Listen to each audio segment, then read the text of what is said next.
Good morning เฮ้ยเฮ้ย Good morning เอวนนสบายดีตอนเช้าบ่โดนเดียดห่วย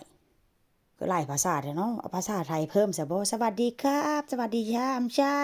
อ้าวมื้อนี้สุดหล่อมานอนนะแม่เว้ยแม่ปลุกแล้วเอาหมอนใส่หัวไว้ปะนี่เอาเอ๊ะ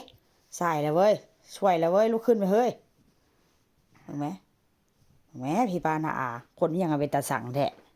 เอ๊ะเห็นบอกเขาไปโรงเรียนได้ยินบ่หั่นน่ะ นั่นเขาลมกันอ้อมแอมหั่นน่ะแม่ปลุกแล้วเอาหมอนเอาหมอนปิดหน้าไว้กีกไปโรงเรียนบ่น้อจะสายแล้วเจ๋นมอุ่นแล้วเลยไปนมแม่อุ่นแล้วเรียบร้อยกับอาเยตัสช็อกโกแลตไปคุกกี้ช็อกโกแลตไปจะว้ายแล้วมานอนนำกันเนาะมื้อนี้เนาะมาลักนอนนำแม่เนาะนี่เอาบ่แล้วง่ายบ่ไปง่ายแล้วมื้อนี้น่ะไปว่าโรงเรียนน่ะฮะตีนแงงตีนผู้เหยื่อแท้ว่าน่ะเอ้ยนอนนำแม่มื้อนี้ก็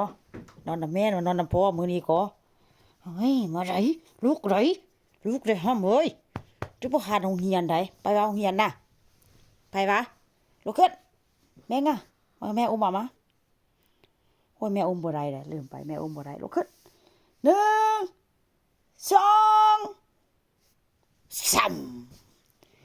1 2 3สุดที่ตื่นได้แม่ไปก่อนเด้อเสียเด้อแค่ไวเด้อลูกเด้ไปกินนมแล้วจะได้มาแปรงฟันลุกขึ้นอ่านะลุกขึ้นไว้ลุกขึ้นไปแม่ไปก่อนเด้อเสียเด้อบ๊ายบายเอ้ยกินแล้วไปกินไปแปรงฟันล้างหน้าลูกเขาสิเหม็นปากได้ไปโรงเรียนเขาจะเหม็นปากนี่ได้คนหล่อๆบ่สีเขียวบ่เป็นติบ่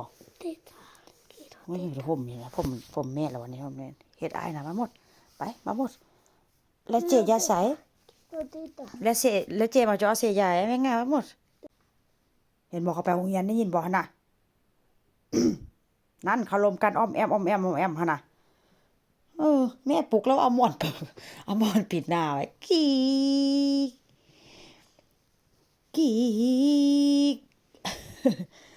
ไปโรงเรียนบ่น้อ